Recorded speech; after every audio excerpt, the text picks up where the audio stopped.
President Trump is taking extraordinary steps to exert power and influence over what he thinks of as the country's elite institutions.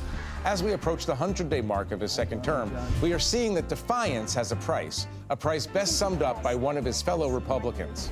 We are all afraid because retaliation is real. Next. This is Washington Week with The Atlantic. Corporate funding provided by Consumer Cellular. Certified financial planner professionals are proud to support Washington Week with The Atlantic. CFP professionals are committed to acting in their clients' best interest. More information at letsmakeaplan.org. Additional funding is provided by Koo and Patricia Ewan for the Ewan Foundation, committed to bridging cultural differences in our communities.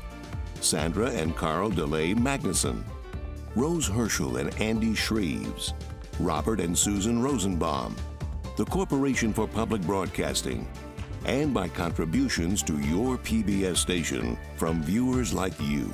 Thank you. Once again, from the David M. Rubenstein studio at WETA in Washington, Editor-in-Chief of The Atlantic and moderator, Jeffrey Goldberg. Good evening and welcome to Washington Week. There's too much going on, of course, and it's our job tonight to try to make sense of some of it and to try to analyze the broad themes of this administration so far. One issue of paramount concern, conflict between the judicial branch and the executive branch. President Trump quite obviously believes that the executive branch is first among equals, but most judges don't. We'll discuss this tonight and more with Peter Baker, the chief White House correspondent at the New York Times. Laura Barrón-López is the White House correspondent for PBS NewsHour. Eugene Daniels is a senior Washington correspondent and next month will become a co-host of MSNBC's The Weekend. And Mark Leibovich is my colleague and a staff writer at The Atlantic who will not be co-hosting The Weekend. Welcome, everyone. Thank you for being here. One week, it's going to be David Rubenstein in the chair in the David Rubenstein studio. And your minds are going to be blown. I just realized that at the open. Yeah, he has a great show.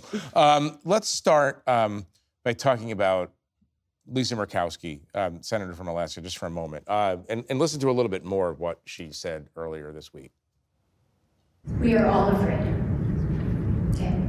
I'm oftentimes very anxious myself about using my voice because retaliation is real. Laura, do other senators feel this way?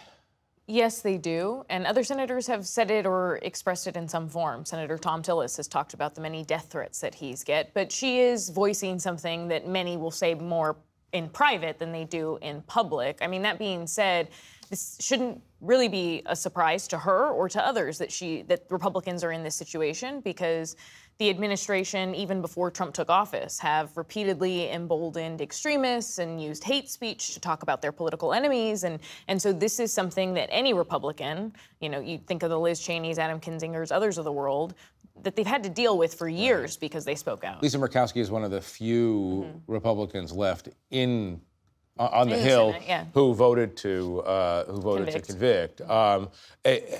She has immense power with that as well. Yeah, is she the closest thing now in the Senate to a Mitt Romney now that Romney's gone?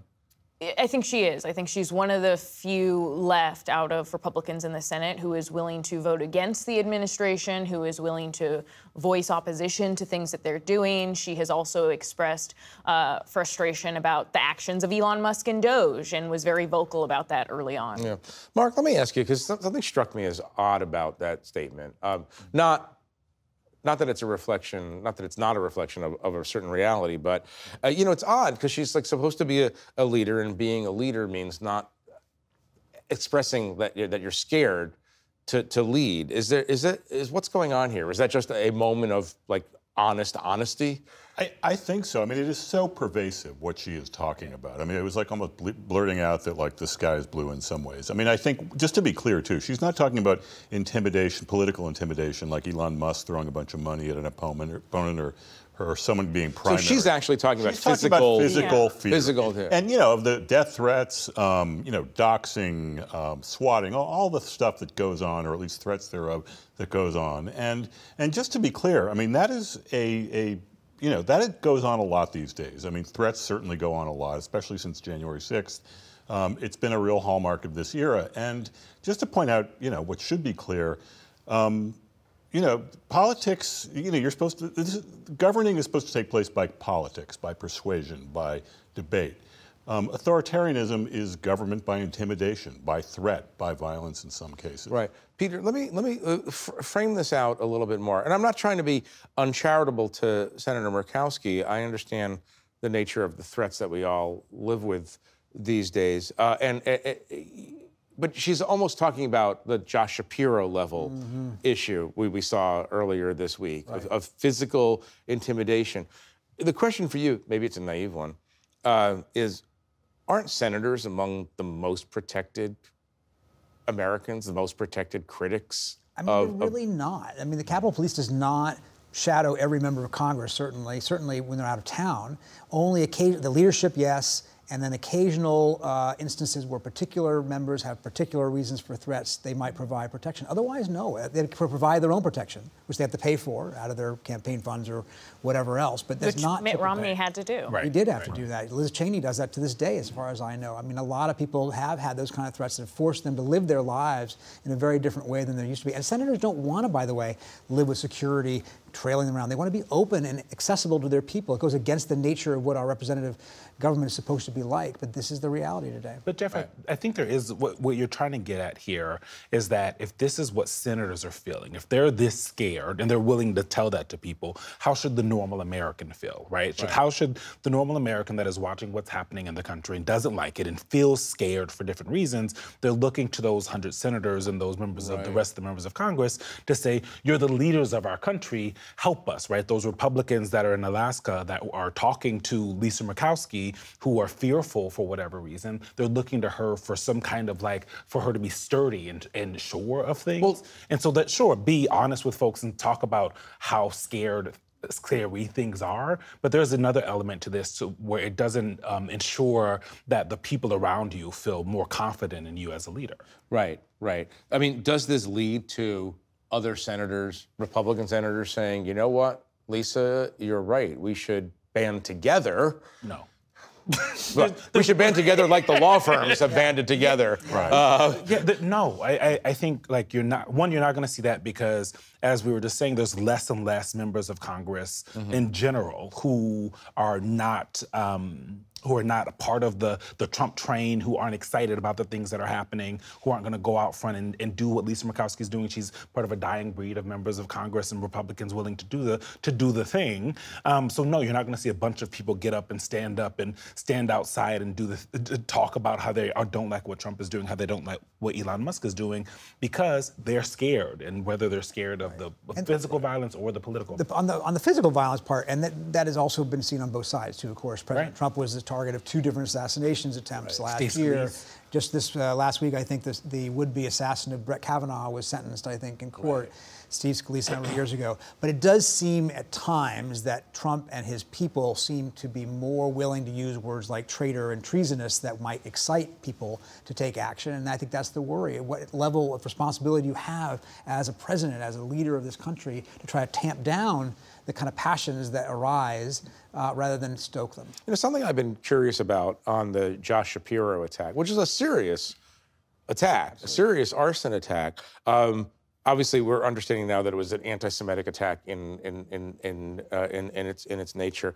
But kind of a muted response generally to it. And I'm wondering if you think that if it had been a right-winger and not some anti-Israel guy or something, it would have been a louder outcry. That's a good question. J.D. Vance did express his concern for Governor Shapiro, so it was an awful thing that happened, but you didn't hear the president talk about it much. And I think that, what you would have seen under a lot of different presidents is a reckoning, a way of let's talk about why our society is like this today and what we can do about it to come together, even as we argue, as we should, about big and serious issues. That's just not Trump's nature as a leader. And he would set the tone. He set the tone. I mean, President Biden often tried to do that, the former president. Sure. He ran on that, saying that he was trying to tone down the rhetoric. But I think what you're seeing from President Trump is, whether it's in the type of language he uses by calling people a traitor or treasonous, he puts a target on multiple people's backs when he specifically names them, when he repeatedly attacks people by name, be it judges, be it lawyers, be it any political enemy that he I don't know perceives to anything be. about that. Yeah, you wouldn't know that. No, but I mean, I'm not it's like familiar with this You've phenomenon. never experienced that in Not your life. familiar. No, I mean, I remember, well, I'm sorry. No, Mitt Romney himself told me, he once said, you know, the first job of a president is not to say something that's going to inflame the random nut. And Trump doesn't have that. And I think he went farther to say something to the degree that he actually will sort of possibly, you know, try to communicate in some way to incite, you know, things that will make people who he disagrees with scared. And that is, you know, that is out there. And probably. Romney has told people that he was told by other Republican senators that they voted against conviction in the second impeachment trial, specifically because they were afraid of their families, for their families. Absolutely. So that has a real impact beyond just, you know, a nervousness on a part of elected official. It seems to be impacting their votes. And I think part of the muted response from on the Shapiro situation that happened this week is also that we're unfortunately getting used to a lot of this, right? It was a part of the news for a little bit, but you know, 5 years ago, 10 years ago, this would have been the only thing we talked about as reporters. It would be the only thing. It would be the only thing that other members of that members of Congress were talking about. That the And president's normalizing talking the about. populace to political violence is a trait of authoritarianism. Let me, well, speaking of authoritarianism, good transition, good all-purpose transition. Let me talk about another Republican, this time a judge, J. Harvey Wilkinson of the Fourth Circuit Court of Appeals. Obviously not an active Republican now, but appointed by Ronald Reagan, a well-known conservative jurist.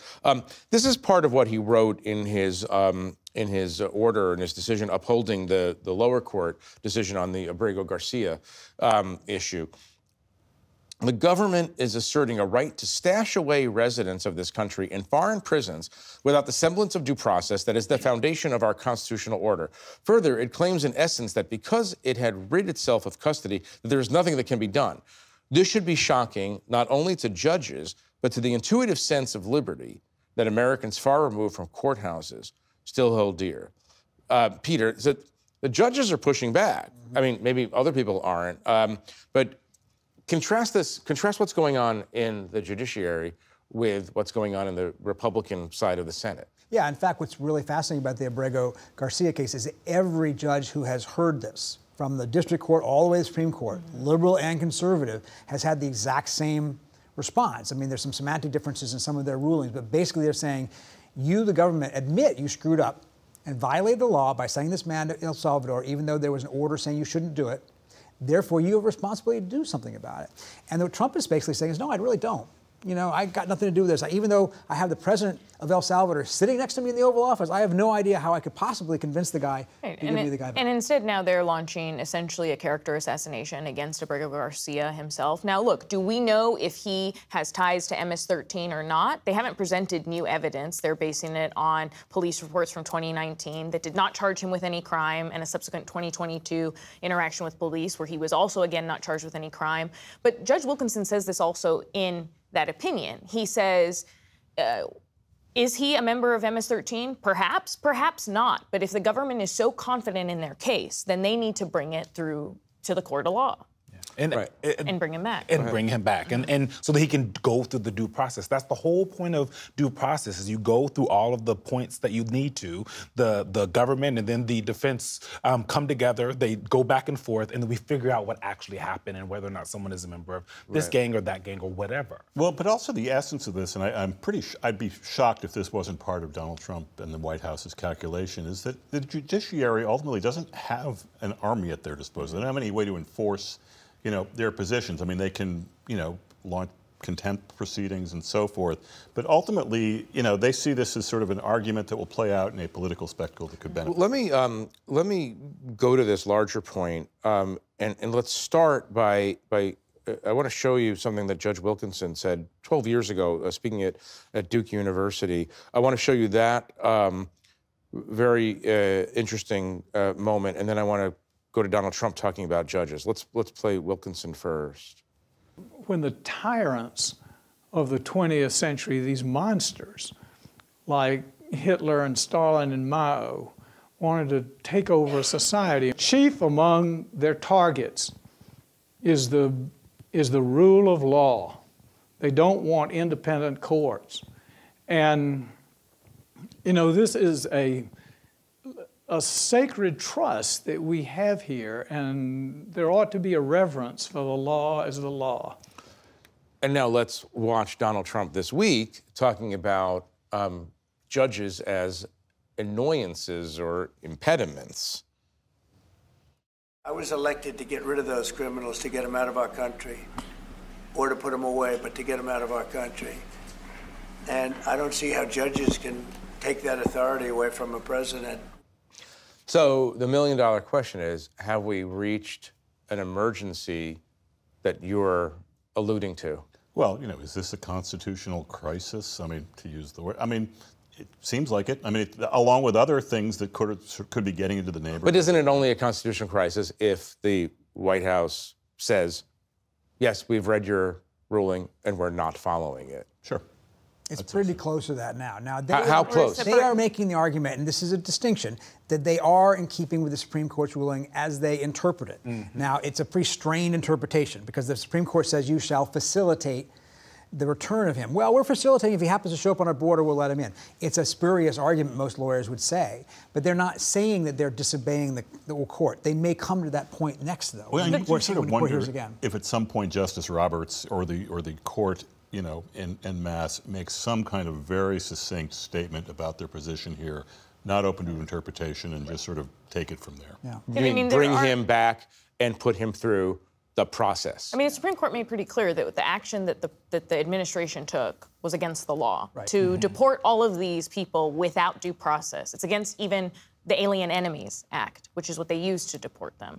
And so, you know, there are many constitutional scholars who already say that we're in a separation of powers crisis, a rule of law crisis. I mean, Judge Wilkinson himself, in that opinion, said that maybe he's naive. He used the word naive, to believe or have hope that the president will, and that the executive branch will respect the rule of law and understand that it is vital to America. So he's already saying that he believes that the country, if it isn't, is on the precipice of a crisis. Is there a chance that Justice Roberts and the Supreme Court are not writing it so clearly because they don't want to know what might happen? There's a little Murkowski quality maybe here. Yeah. Maybe they don't want to find out. Well, because like the way that Donald Trump and his team works is they want, if you need them to do something, you have to say it, right? You can't kind of wink and nod at it. You can't do the gray area like you've done in the past with other presidents who say they respect the rule of law and are going to do what the Supreme Court says or do what a district court says. This is a group of people who, if you don't make it black and white, they're not going to do it. And that's what's happening. When you're talking about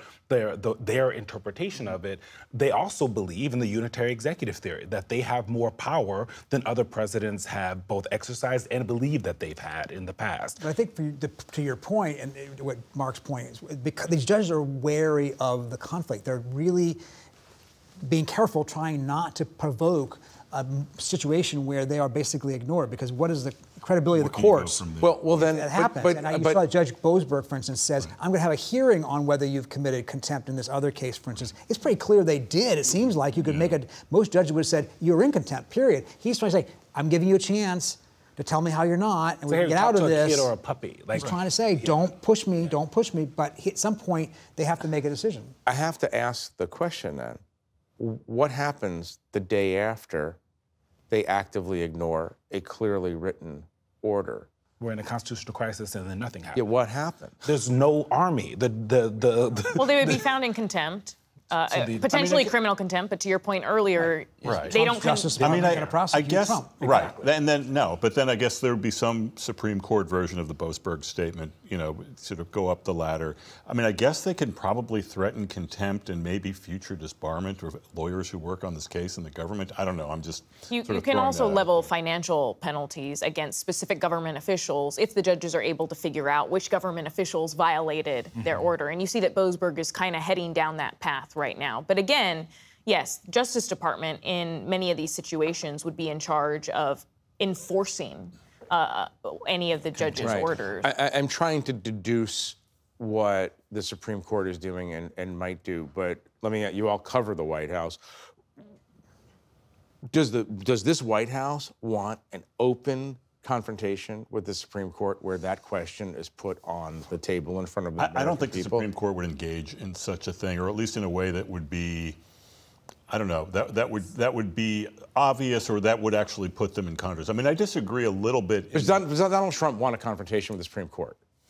He probably doesn't, I would guess, partly because he sees them maybe as an ally. What are they telling you inside?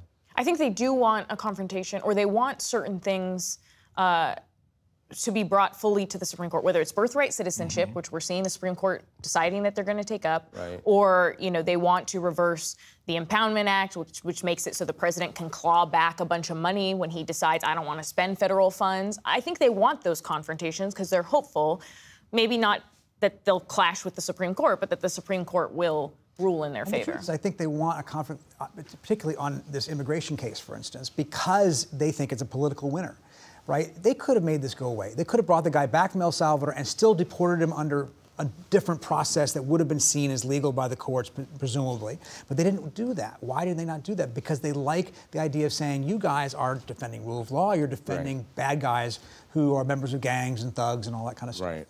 Two more issues I want to get to. The first, Eugene, sorry, but you're the head of the press in America. You're the president of the White House Correspondents Association. We're not going to talk about the White House Correspondents' dinner, but you are one of the people leading the charge to make sure that the press has autonomy and freedom to cover the White House. What's the state of play?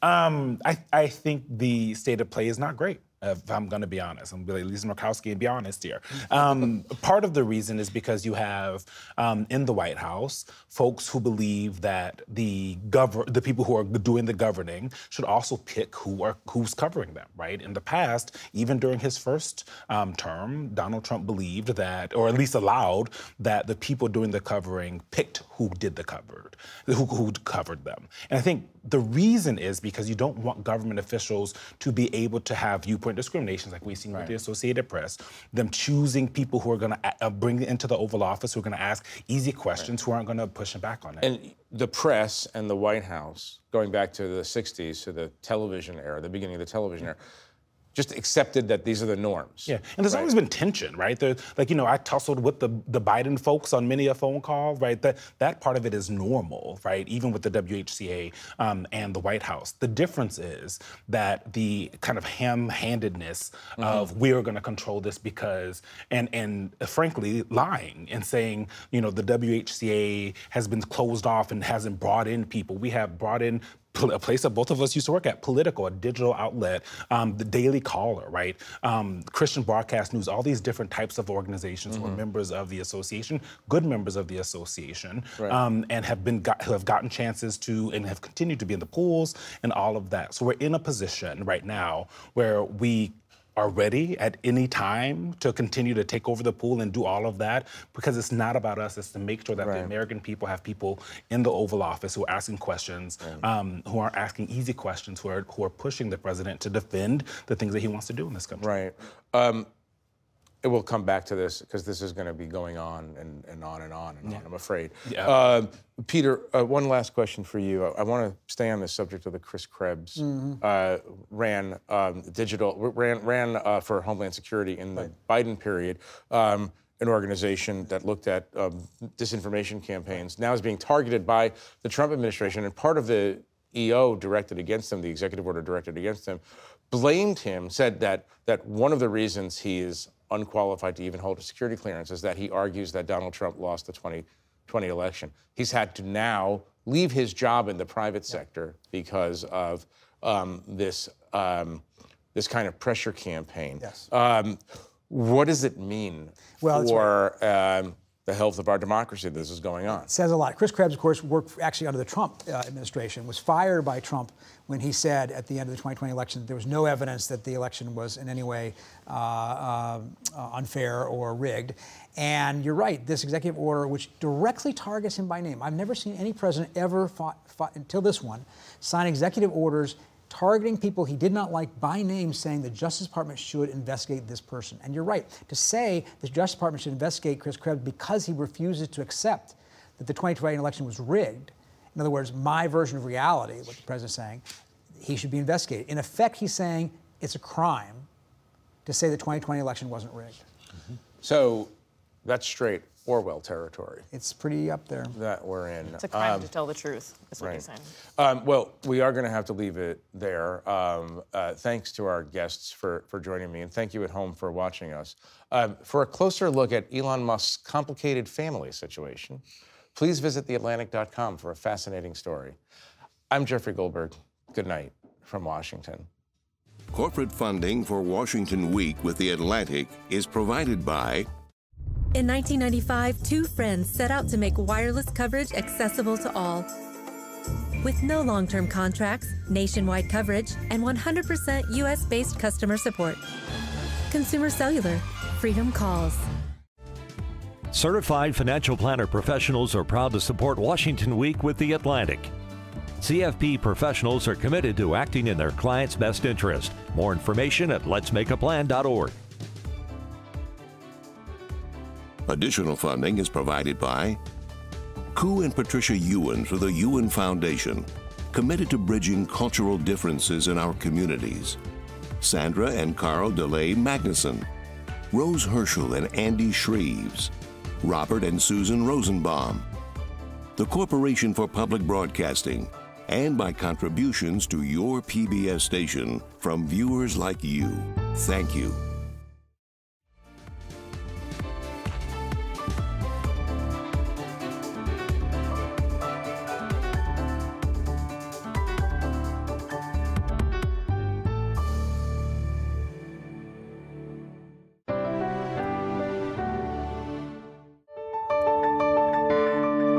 You're watching PBS.